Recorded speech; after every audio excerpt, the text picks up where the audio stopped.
ओम नमः शिवाय। प्यारे भक्तों, आप सभी का स्वागत है, अभिनंदन है। आज हम शनिवार व्रत की कथा को सुनेंगे। एक समय स्वर्ग लोक में सबसे बड़ा कौन के प्रश्न पर 9 ग्रहों में वाद विवाद हो गया। विवाद इतना बढ़ गया कि परस्पर भयंकर युद्ध की स्थिति बन गई। निर्णय के लिए सभी देवता देवराज इंद्र के पास पहुंचे और बोले, हे देवराज, आपको निर्णय करना होगा कि हम में से सबसे बड़ा कौन है। देवताओं का प्रश्न सुनकर देवराज इंद्र उलझन में पड़ गए। इंद्र बोले, मैं इस प्रश्न का उत्तर देने में असमर्थ हूँ। हम सभी पृथ्वी लोक के उज्जैनी नगरी में राजा विक्रमादित्य के पास चलते हैं। देवराज इंद्र सहित सभी ग्रह उज्जैनी नगरी पहुंचे। महल में पहुंचकर जब देवताओं ने उनसे अपना प्रश्न पूछा, तो राजा विक्रमादित्य भी कुछ देर के लिए परेशान हो उठे, क्योंकि सभी देवता अपनी अपनी शक्तियों के कारण महान थे। किसी को भी छोटा या बड़ा कह देने से उनके क्रोध के प्रकोप से भयंकर हानि पहुंच सकती थी। अचानक राजा विक्रमादित्य को एक उपाय सूझा और उन्होंने विभिन्न धातुओं, स्वर्ण, चांदी, कांसा, तांबा, सीसा, रांगा, जस्ता, अभ्रक व लोहे के 9 आसन बनवाए। धातुओं के गुणों के अनुसार सभी आसनों को एक दूसरे के पीछे रखवाकर उन्होंने देवताओं को अपने अपने सिंहासन पर बैठने को कहा। देवताओं के बैठने के बाद राजा विक्रमादित्य ने कहा, आपका निर्णय तो स्वयं हो गया। जो सबसे पहले सिंहासन पर विराजमान है वही सबसे बड़ा है। राजा विक्रमादित्य के निर्णय को सुनकर शनि देवता ने सबसे पीछे आसन पर बैठने के कारण अपने को छोटा जानकर क्रोधित होकर कहा, राजा विक्रमादित्य, सुनो, तुमने मुझे सबसे पीछे बैठाकर मेरा अपमान किया है। तुम मेरी शक्तियों से परिचित नहीं हो। मैं तुम्हारा सर्वनाश कर दूंगा। शनि ने कहा, सूर्य एक राशि पर 1 महीने, चंद्रमा 2.25 दिन, मंगल 1.5 महीने और बुध और शुक्र 1 महीने, बृहस्पति 13 महीने रहते हैं। लेकिन मैं किसी राशि पर 7.5 वर्ष यानी 7.5 तक रहता हूँ। बड़े बड़े देवताओं को मैंने अपने प्रकोप से पीड़ित किया है। राम को 7.5 के कारण ही वन में जाना और वहां रहना पड़ा, और रावण को 7.5 के कारण ही युद्ध में मृत्यु का शिकार बनना पड़ा। अब तू भी मेरे प्रकोप से नहीं बच पाएगा। इसके बाद अन्य ग्रहों के देवता तो प्रसन्नता के साथ चले गए, परंतु शनि देव बड़े क्रोध के साथ वहां से विदा हुए। राजा विक्रमादित्य पहले की तरह ही न्याय करते रहे। उनके राज्य में सभी स्त्री पुरुष बहुत आनंद से जीवन यापन कर रहे थे। कुछ दिन ऐसे ही बीत गए और उधर शनि देवता अपने अपमान को भूले नहीं थे।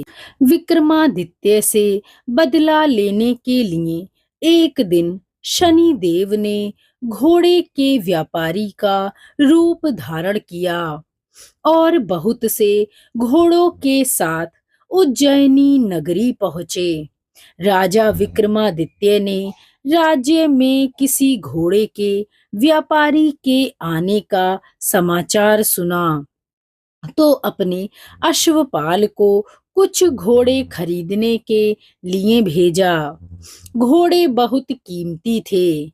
अश्वपाल ने जब वापस लौटकर इस संबंध में बताया तो राजा विक्रमादित्य ने स्वयं आकर एक सुंदर व शक्तिशाली घोड़े को पसंद किया। घोड़े की चाल देखने के लिए राजा उस घोड़े पर सवार हो गए तो वह घोड़ा बिजली की गति से दौड़ पड़ा। तेजी से दौड़ता घोड़ा राजा को दूर एक जंगल में ले गया और फिर राजा को वहां गिराकर जंगल में कहीं गायब हो गया। राजा अपने नगर को लौटने के लिए जंगल में भटकने लगा, लेकिन उन्हें लौटने का कोई रास्ता नहीं मिला। राजा को भूख और प्यास लगने लगी। बहुत घूमने पर उसे एक चरवाहा मिला। राजा ने उससे पानी मांगा। पानी पीकर राजा ने उस चरवाहे को अपनी अंगूठी दे दी। फिर उससे रास्ता पूछकर वह जंगल से निकलकर पास के नगर में पहुंच गए।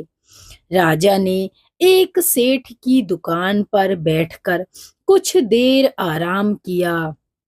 उस सेठ ने राजा से बातचीत की तो राजा ने उसे बताया कि मैं उज्जैनी नगरी से आया हूँ। राजा के कुछ देर दुकान पर बैठने से सेठ जी की बहुत बिक्री हुई और फिर सेठ ने राजा को बहुत भाग्यवान समझा और खुश होकर उसे अपने घर भोजन के लिए ले गया। सेठ के घर में सोने का एक हार खूंटी पर लटका हुआ था। राजा को उस कमरे में छोड़कर सेठ कुछ देर के लिए बाहर गया। तभी एक आश्चर्यजनक घटना घटी। राजा के देखते देखते सोने के उस हार को खूंटी निगल गई।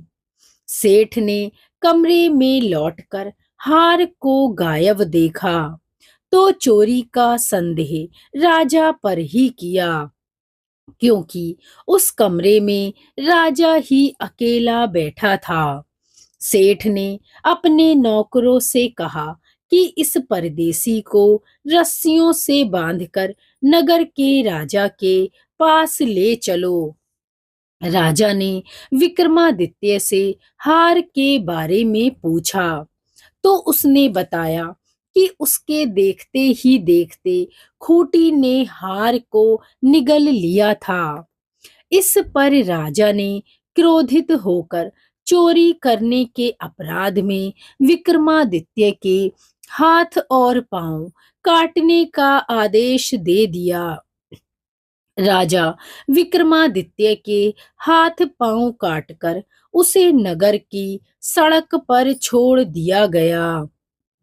कुछ दिन बाद एक तेली उसे उठाकर अपने घर ले गया और उसे अपने कोलू पर बैठा दिया। राजा आवाज देकर बैलों को हाँकता रहता।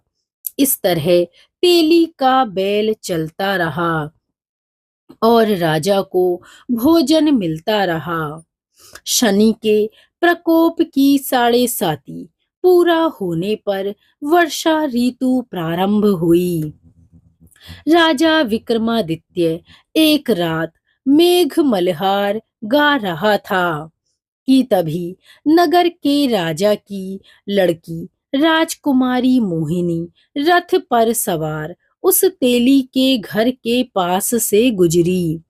उसने मेघ मल्हार सुना तो उसे बहुत अच्छा लगा और दासी को भेजकर गाने वाले को बुला लाने को कहा। दासी ने लौटकर राजकुमारी को अपंग राजा के बारे में सब कुछ बता दिया। राजकुमारी उसके मेघ मल्हार से बहुत मोहित हुई। अतः उसने सब कुछ जानकर भी अपंग राजा से विवाह करने का निश्चय किया। राजकुमारी ने अपने माता पिता से जब यह बात कही तो वे हैरान रह गए। रानी ने मोहिनी को समझाया, बेटी, तेरे भाग्य में तो किसी राजा की रानी होना लिखा है, फिर तू उस अपंग से विवाह करके अपने पांव पर ही कुल्हाड़ी क्यों मार रही है। और वह उसे दिन प्रतिदिन समझाते रहे, लेकिन रानी ने अपनी जिद नहीं छोड़ी। अपनी जिद पूरी कराने के लिए उसने भोजन करना छोड़ दिया और प्राण देने का निश्चय भी कर लिया। आखिर राजा रानी को विवश होकर अपंग विक्रमादित्य से राजकुमारी का विवाह करना पड़ा।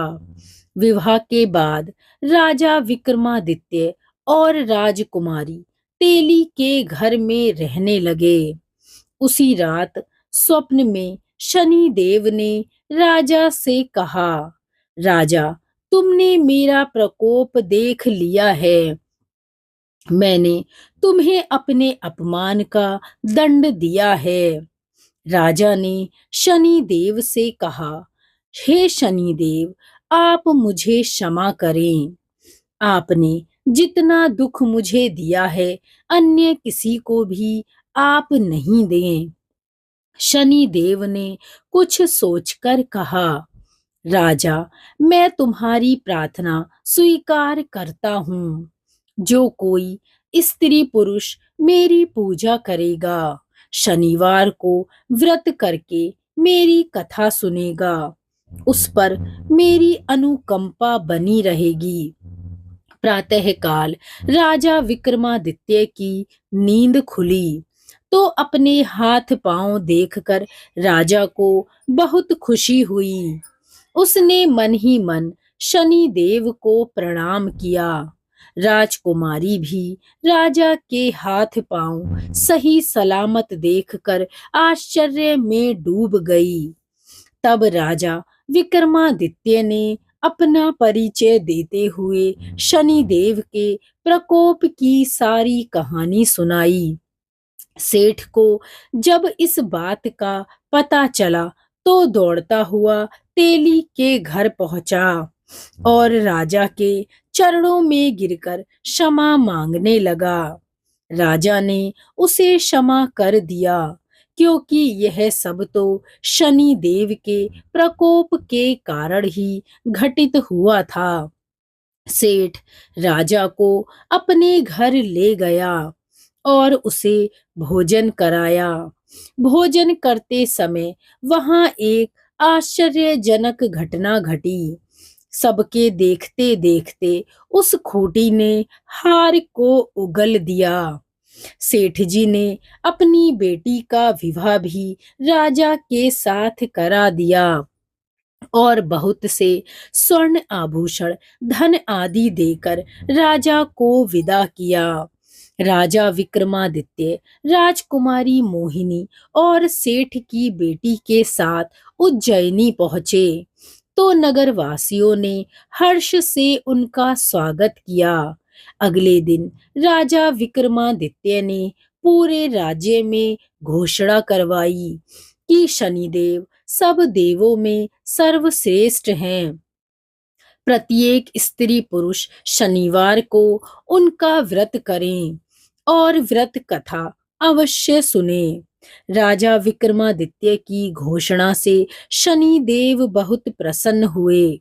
शनिवार का व्रत करने और व्रत कथा सुनने के कारण सभी लोगों की मनोकामनाएं शनि देव की कृपा से पूरी होने लगी और सभी लोग आनंद के साथ रहने लगे।